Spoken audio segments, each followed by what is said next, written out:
They set up the poor mechanic on a blind date as a prank, but the CEO's daughter said, "I like him." Eli Turner was 30 years old and lived a quiet life on the outskirts of town.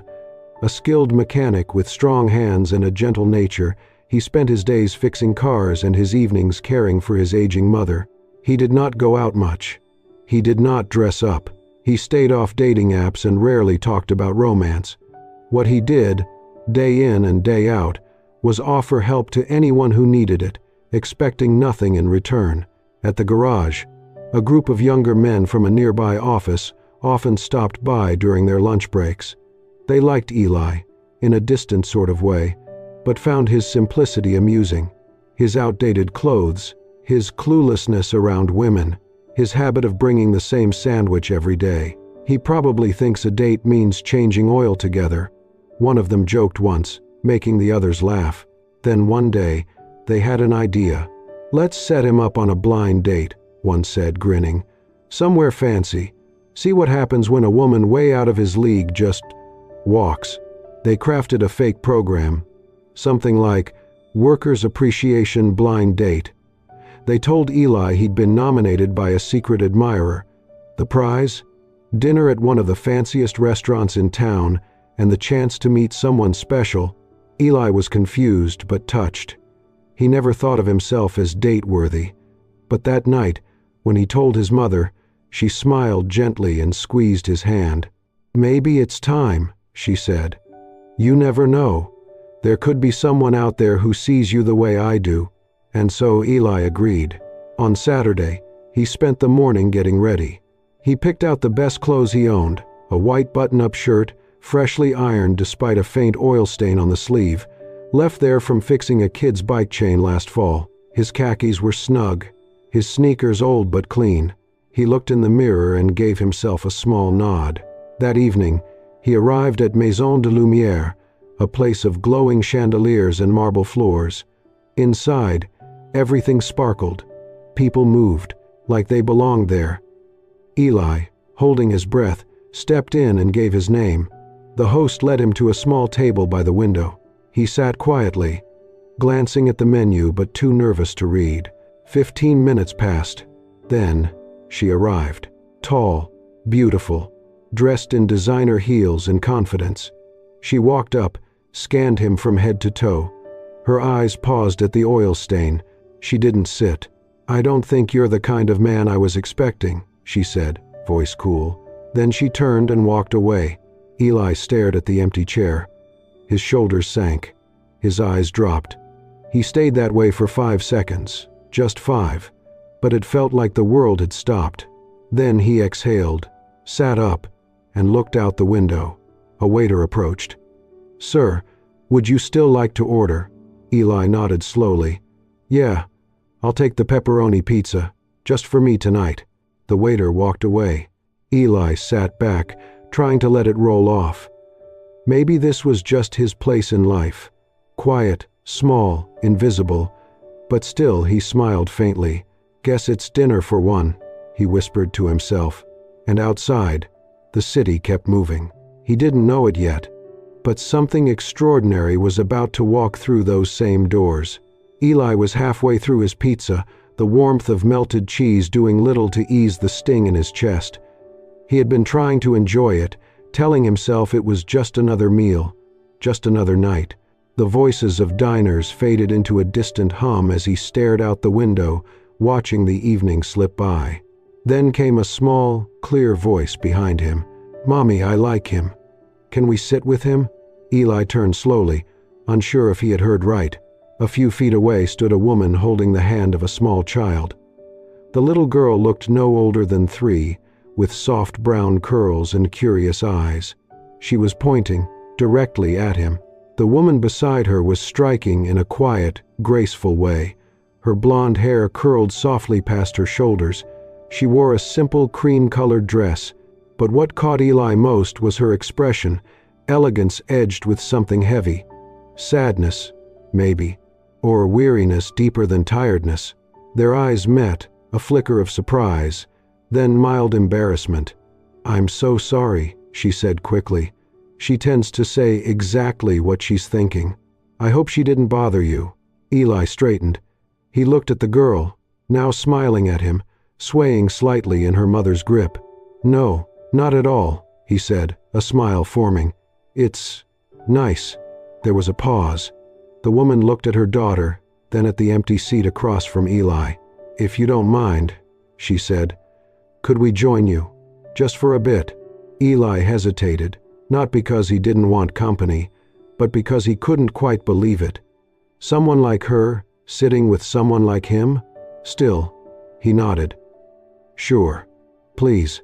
She smiled, a soft, flickering smile, then helped her daughter into the booth and sat across from Eli. The little girl leaned forward, elbows on the table. "I like your shirt," she said. Eli glanced at his old white button-up, oil-stained on one sleeve, something he'd tried to hide earlier. "Thanks," he replied, chuckling. "It's been through a lot. I'm Mila," the girl added proudly. "This is Mila," the woman echoed, smoothing her daughter's hair. "I'm Eli," he said, reaching a hand across the table. She took it. "Savannah." For a few moments, they simply sat, two adults and a child who looked perfectly at ease. Eli didn't know what to say. Savannah didn't seem like someone from his world, and yet, here she was. Mila reached for a breadstick from the basket the waiter had just set down. "Do you like pizza?" she asked Eli, mouth half full. "I do," he said. "It's my favorite." "Me too," she exclaimed, then turned to her mom. "Mommy, we should eat pizza with him every day." Savannah laughed softly, covering her mouth. It was the first time Eli saw her face truly light up. The waiter returned, clearly curious but composed. "Would you like anything else?" Savannah looked at Eli. "May I?" "Of course." She ordered a small margarita pizza and lemonade for Mila. Eli noticed how natural she seemed, how easily she fit into this odd little moment, as if it wasn't strange at all. As they waited, Savannah glanced around the room. "Funny," she said, more to herself than anyone. "We weren't even supposed to come here tonight." Eli tilted his head. "No?" She shook her head gently. "No. But sometimes, the best places are the ones you don't plan on." He smiled. "I've found that to be true." Outside, the sky was darkening, casting slow-moving shadows across the glass. Inside, something unexpected was quietly beginning. To Eli's surprise, talking with Savannah came easier than he expected. She didn't seem interested in bragging or dominating the conversation. In fact, she seemed far more comfortable listening than talking. He told her a bit about the garage where he worked, how he'd been fixing cars since he was a teenager, how he learned everything from his uncle and built his own tool bench from scrap metal. He mentioned his mother, too, how she had arthritis now, but still insisted on baking every Sunday for the neighbors. "Sounds like you've got a good heart," Savannah said. Eli shrugged modestly. "She raised me to treat people right. That's about the only rule I've stuck with."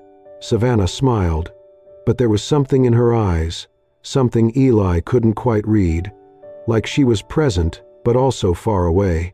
When he gently asked about her work or what brought her to town, she steered the conversation back to her daughter. "Mila keeps me busy," she said with a light laugh. "She's 3 but already thinks she's running the world." "She's bright," Eli said, watching the little girl as she carefully arranged packets of sugar into rows on the table. "Confident, too." Savannah nodded, her smile softening. "She's everything to me." The way she said it, quiet, protective, almost like a prayer, made Eli pause. She spoke about Mila with pride, but behind her voice was something else, something heavier. Loss? Exhaustion? It wasn't in her words. It was in the way she looked down for a second too long, the way her hand rested gently over her daughter's, as if grounding herself. Eli didn't push. He respected silences. He knew that some wounds didn't want to be spoken aloud. Mila, meanwhile, had taken a liking to Eli. She giggled when he made faces with the leftover crust of his pizza and asked endless questions about the grease under his fingernails.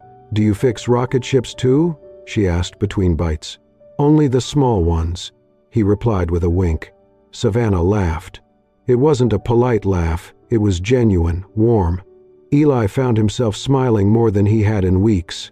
But then, something changed. A sharp gasp came from a nearby table. A boy, maybe 4 or 5 years old, was choking.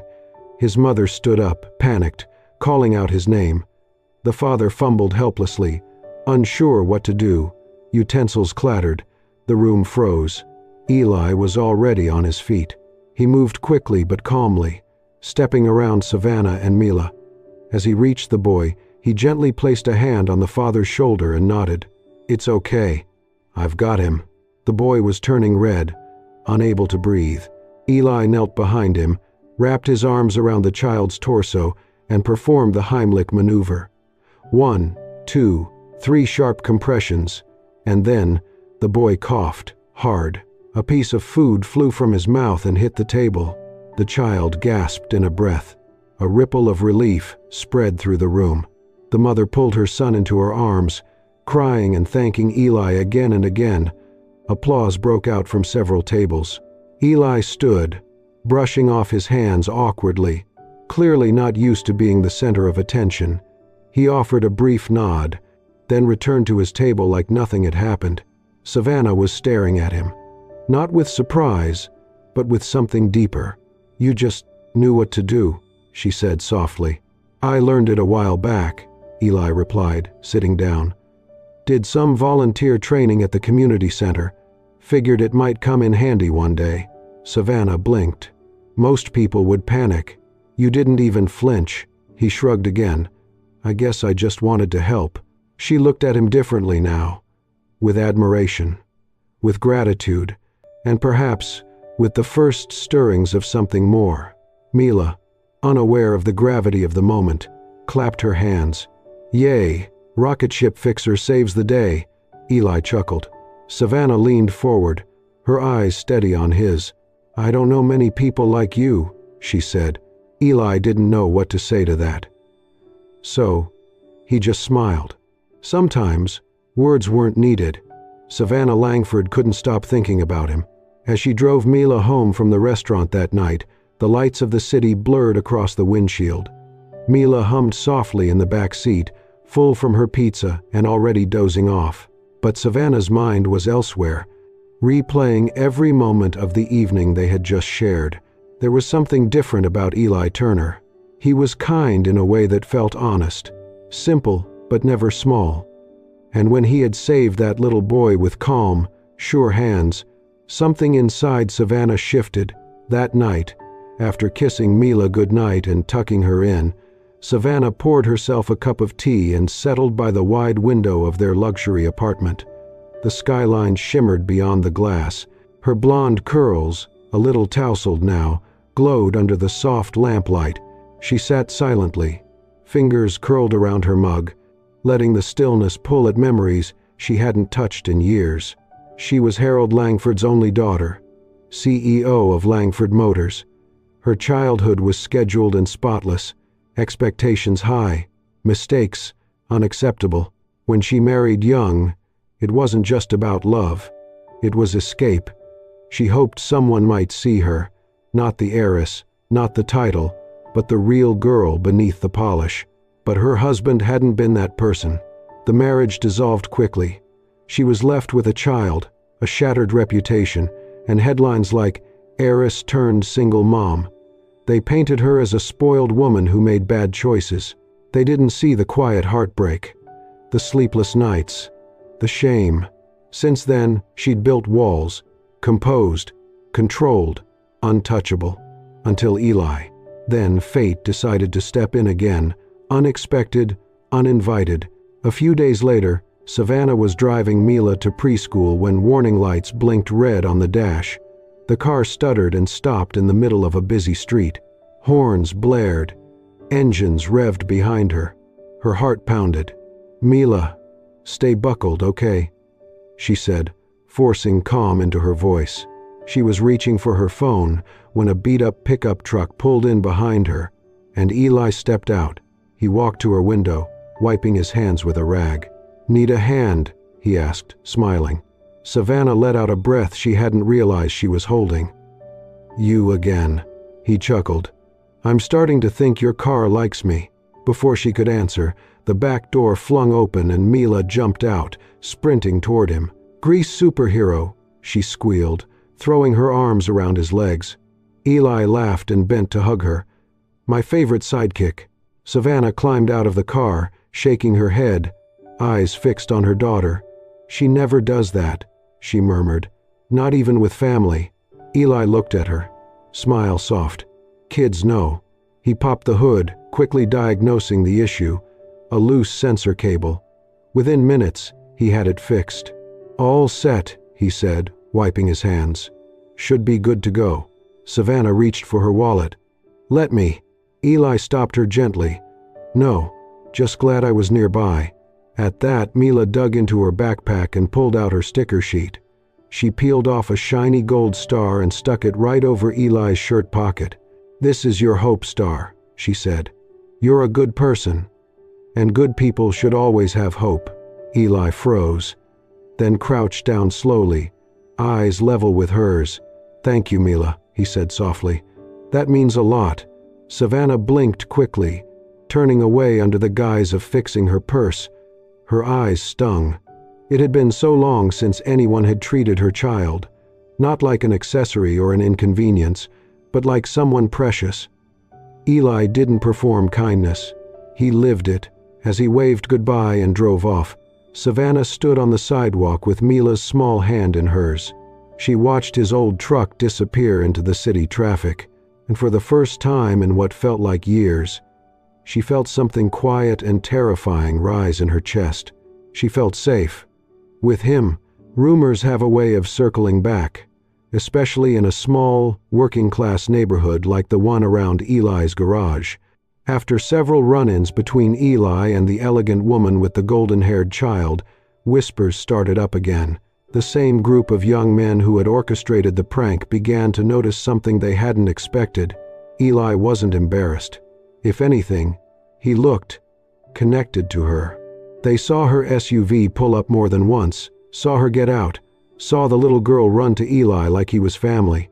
One afternoon, one of the guys muttered, loud enough for others to hear, "You know that blind date was a prank, right? The first girl. We told her to show up, take one look at him and leave." And he actually believed it. Eli heard. He didn't say a word. He stood with a wrench in hand, paused a few seconds in silence, then simply exhaled. No outrage, no bitterness, just a quiet sigh. Then he knelt beside the car he was working on and tightened the bolts. He had long grown used to being overlooked, underestimated, even mocked. But what still surprised him, what still caught him off guard, was kindness, especially when it showed up without warning. That evening, just as he was closing up, the hum of a well-maintained SUV pulled into the lot. Savannah stepped out first, her blonde curls catching the late sun. Mila followed, hopping out of the back seat and sprinting to Eli. "Grease superhero," she cried, throwing her arms around his legs. "I missed you." Eli laughed and bent down. "City's been real quiet without my sidekick." Savannah approached, holding 2 lemonades and a small smoothie. "Mila insisted we stop by," she said, smiling. "She thinks it's important to check in on her superhero." "I'm glad you did," Eli said warmly. They all sat on the old bench outside the garage. Mila leaned against Eli's shoulder, sipping her smoothie, while Savannah handed him a lemonade. They talked about the heat, summer plans, and a classic car Eli was restoring. At one point, Mila pulled out her sticker sheet and gently pressed another glittering star onto Eli's tool chest. "A second star," she declared. "One for today's hope."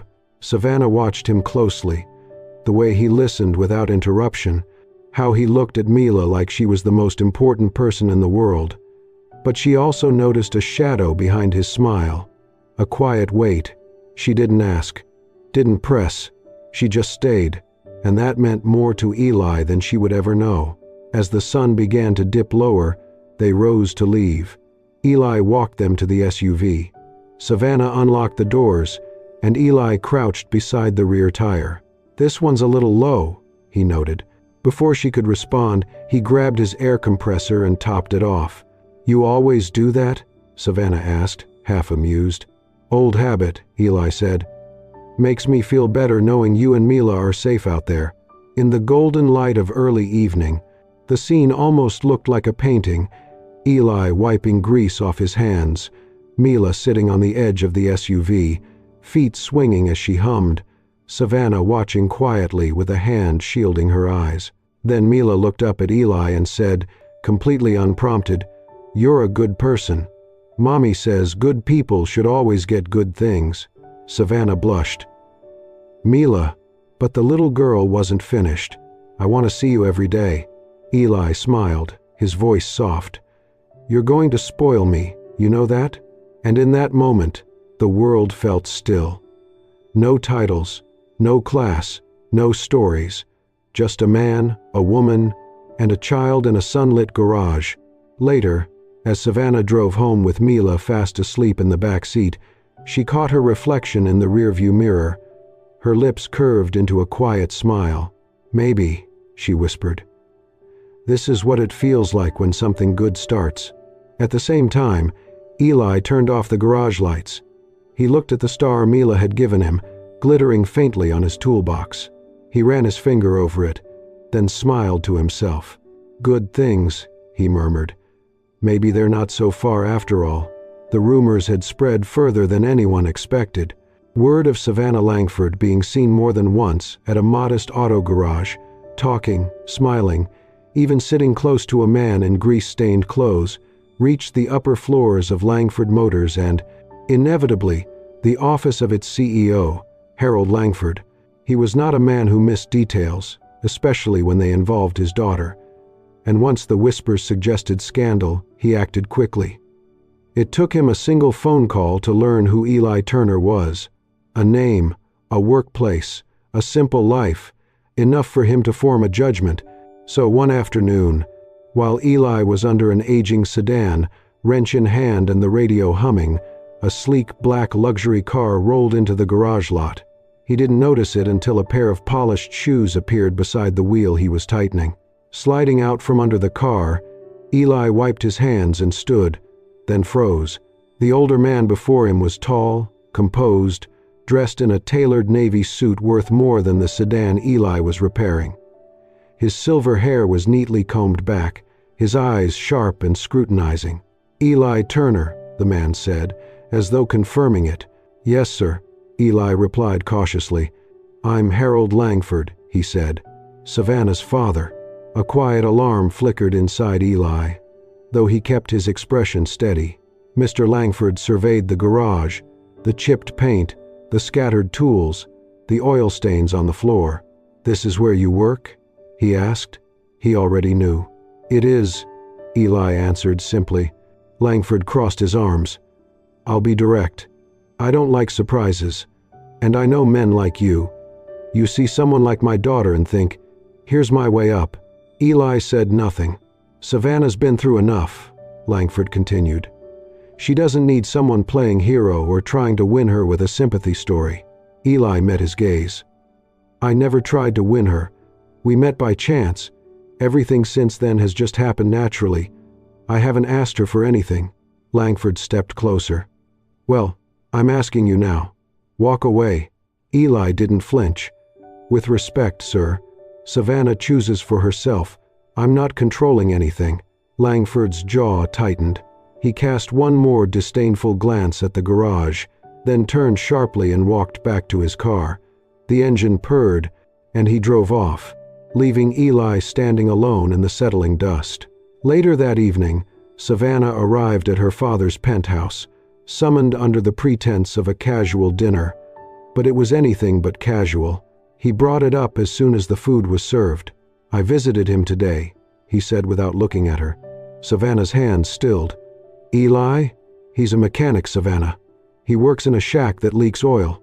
Is that the life you want?" She set her fork down. "It's not about what he does. You're my daughter," he said firmly. "You deserve someone with status, someone strong, not a man who fixes tires all day." Her voice trembled, not in fear, but in frustration. "I deserve someone who respects me, someone who sees me, Not Langford Motors or the CEO's daughter. Her father narrowed his eyes. And you think he doesn't see your name first? You're being naive. Savannah's voice sharpened. No, you're afraid.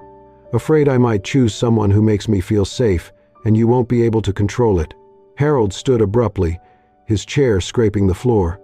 I am protecting you. No, she replied, rising as well. You're protecting an image. The room fell into tense silence. Finally, she said, I'm not walking away from him. And you don't get to decide what kind of life is worthy of me. Without finishing her meal, she grabbed her purse and walked out, the door closing sharply behind her. Back at the garage, Eli worked quietly long after closing time, replaying the conversation he'd had with her father. He wasn't angry, just resigned. He had never expected to belong in her world. He had always known the divide between them was wide. But what he hadn't expected was that Savannah would fight fiercely to keep him in hers. It was a warm Saturday afternoon when Savannah and Mila visited the park near their apartment, a quiet space nestled between the chaos of the city and the calm of a nearby lake. The air was filled with children's laughter, the rustle of leaves, and the hum of summer. Savannah held Mila's hand as they strolled along the paved path. Birds chirped overhead.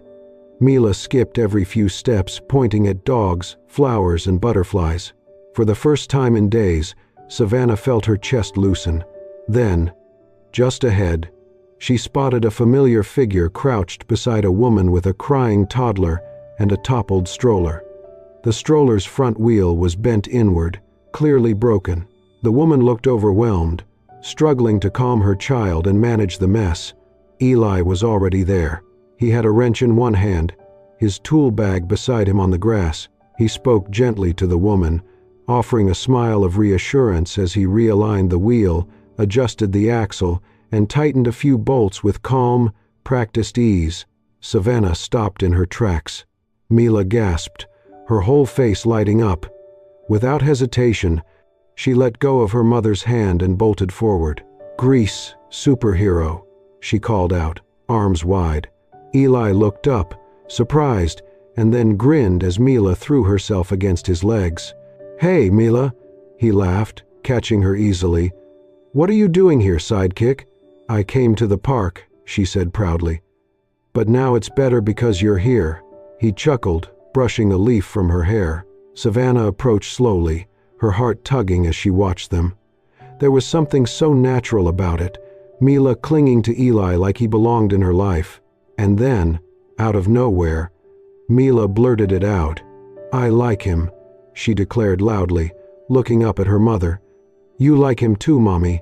Savannah blinked, caught off guard. Her cheeks flushed pink. "Mila," she began. But Eli was already rubbing the back of his neck, smiling awkwardly. I guess that's out in the open now," he said with a chuckle. Savannah glanced at him and then looked down, her voice soft but sincere. "She's not wrong." Their eyes met. For a brief second, the world fell quiet. There was no status, no difference in class or history. Just them, and the soft afternoon sun filtering through the trees. But what they didn't see, at least, not yet, was the man standing across the park, watching everything unfold. Harold Langford stood beneath the shade of an old elm tree, arms crossed, expression unreadable. He had followed them, not to spy, but to understand. After their argument, something in Savannah's voice had stuck with him. So, today, he came not to confront, but to observe, and what he saw was not what he expected. He saw Mila run to Eli with complete trust. No fear, no hesitation. He saw Eli gently crouch to tie Mila's untied shoelace, brushing a speck of dirt from her knee like it was second nature. He saw Savannah, his daughter who had spent years hiding behind a wall of strength and solitude, smiling with a softness he hadn't seen since she was a teenager. And slowly, something within Harold Langford shifted. Not entirely, but enough. Because in that moment, he realized something. Eli Turner hadn't taken anything from Savannah. He had given her back something no money, title, or influence could offer. Peace. Harold remained still as they walked off toward the playground, Savannah and Eli side by side, Mila skipping between them. He didn't call out. He didn't interrupt. He simply watched, and for the first time, he began to wonder if perhaps he had been wrong. A few days had passed since the afternoon in the park. Eli had returned to his quiet routine at the garage, though something inside him felt different, lighter, somehow. He had not expected anything more to come from the day Savannah and Mila found him again. But then, one morning, as he was adjusting a timing belt beneath the hood of an old pickup truck, a shadow stretched across the garage floor. Eli looked up and was surprised to see Harold Langford standing there. No suit this time, just a button-down shirt, sleeves rolled up, and an expression that wasn't quite stern but still guarded. Eli wiped his hands, stood up straight. "Mr. Langford," he said, polite but cautious. The older man didn't speak at first. He just glanced around the garage again, the way he had the first time. But this time, there was something else in his eyes. Respect, maybe. Curiosity. He finally let out a slow breath. "I misjudged you," Harold said. Eli's brow furrowed slightly, unsure of how to respond. "I thought I was protecting my daughter," he continued. "But the truth is, I was just afraid she'd get hurt again, afraid she'd choose someone who couldn't carry the weight of her world." He paused, then added with quiet conviction, "But I watched you, with her, with Mila. You're not trying to take anything, you're just being who you are." Eli nodded slowly. "I care about them, a lot." "I can see that," Harold said, "which is why I want to offer you something." He reached into his coat pocket and pulled out a folded brochure. "Langford Motors is launching a new initiative, Community Car Care, free vehicle maintenance for low-income workers, nurses, teachers, janitors, the people who keep the world turning." He handed it to Eli. "We need someone who knows the work and knows how to talk to people with dignity. I think that's you." Eli stared at the flyer, stunned. "You want me involved in this?" he asked. "I want you leading it," Harold replied. Eli didn't have words, only a nod and a quiet, "Thank you." A week later, the launch event took place at a community center downtown. The room buzzed with journalists, local officials, families from every walk of life. A large banner read, "Community Car Care, powered by Langford Motors." Eli stood near the podium, adjusting the collar of his cleanest shirt, still a little wrinkled, but presentable. He wasn't used to cameras or speeches. He was more comfortable under a car than under a spotlight. But then he heard tiny footsteps behind him and a familiar, bubbly voice. "There he is." Mila came running up the stage steps, arms open. "That's my favorite person," she shouted to the crowd. Laughter rippled through the room. Savannah followed behind her, wearing a soft blue dress, her golden curls catching the light. She took Mila's hand, then reached for Eli's. She squeezed gently. "Thank you," she whispered, "for stepping into our lives when we didn't even know we needed someone." Eli smiled, his heart full. "I think I needed you more than you needed me." They stood together, Eli, Savannah, and Mila, before a room full of strangers who, for that moment, witnessed something more powerful than a speech or a donation. They witnessed a family being formed, not one built on perfection, or wealth, or appearance, but on kindness, honesty, and healing. Later, as the event wound down and the sun dipped low over the city, Mila tugged on Eli's sleeve and whispered, "Do we get to eat pizza now?" Eli laughed. "Always." They walked out together, 3 hands, side by side. A new beginning, a new kind of love, a new family. If this story warmed your heart, don't forget to subscribe to Soul Stirring Stories and hit the hype button to support our channel. We believe in stories that heal, uplift, and remind us of the beauty in simple kindness. Eli's quiet strength, Savannah's courage, and little Mila's innocence. They show us that love doesn't care about status. It finds us when we least expect it. Thank you for watching and feeling with us. More heartfelt stories are on the way. So stay tuned, stay kind, and always believe in second chances.